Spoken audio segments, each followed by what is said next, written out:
Owen, and this is actually the 12th year this month of monthly nature tours in Quincy, or historic tours. We've done one every month through the Quincy Park Department.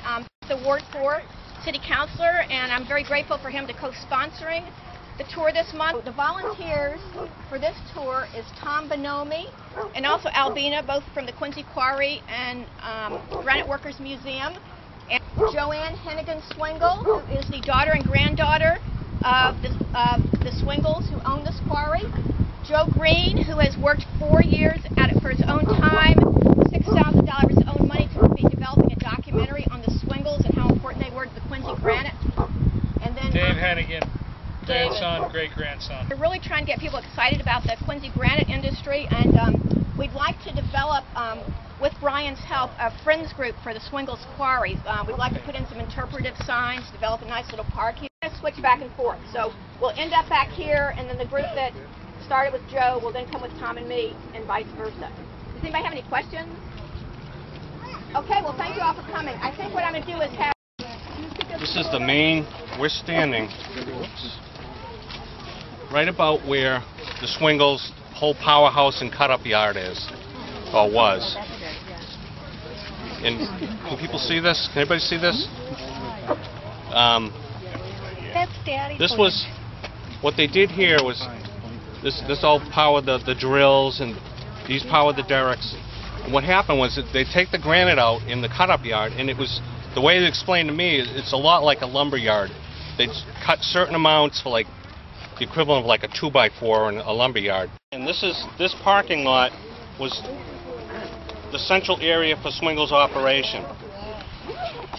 Now, Swingle and Falconer, back in the late 1800s, like 1896, started a business that was a cutting shed. And what happened was there was a syndicate that was formed in 1900 called the Quincy Granite Quarries Company. And what this company did was they went around and bought like 36 of the 65 quarries that were in Quincy. And as cutters, all of a sudden, they were trying to control granite prices, and a lot of the quarries went dormant, and all of a sudden the Quincy granite cutters couldn't get Quincy granite. So Swingle and Falconer, who owned a cutting shed down on Penn Street, decided that they needed to do something about this. Jonathan Swingle, what's the best words? He wasn't for this syndicate. They were trying to monopolize the... So what they did was, they bought this quarry here, which was the Elcock Quarry. I'll get a quick picture of... This is Jonathan Swingle right here, with his daughter, Maxine. And this is their company, Swingle and Falconer. This is Alexander Falconer, his partner. And they had a really good, vibrant cutting industry until early 1900s. They bought this quarry in 1902. And they also had the distinction of having the only woman actively working in the granite industry, Ella Mahoney. And there's a whole story on this. This is the Quincy Granite Companies. There's a New Jersey, they're based on New Jersey law.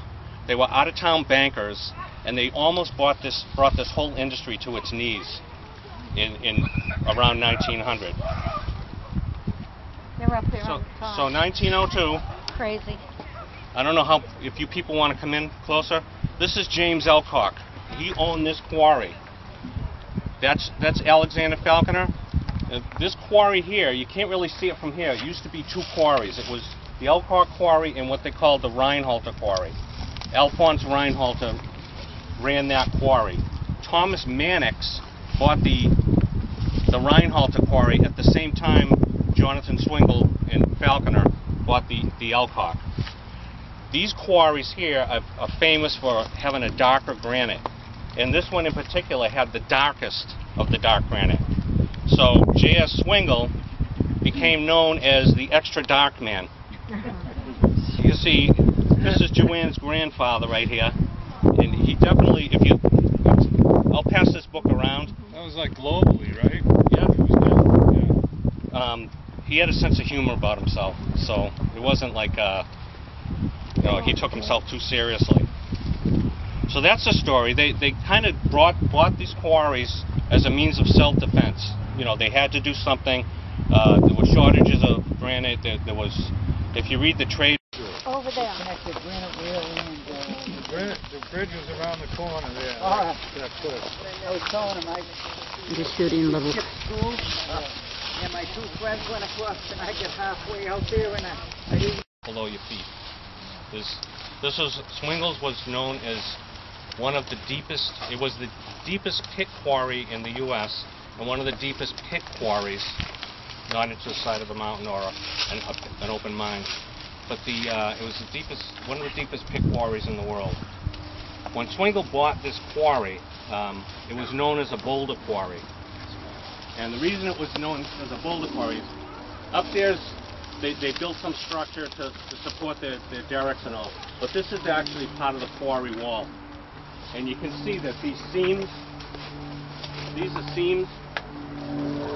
A boulder quarry is known as a quarry that you can't get big blocks. What Swingle found, and actually before I get too far, Thomas Nelson Dale wrote an excellent book, The Cheap Commercial Granites of the U.S., which is in my backpack. I'll show it to you. It is the best description of these quarries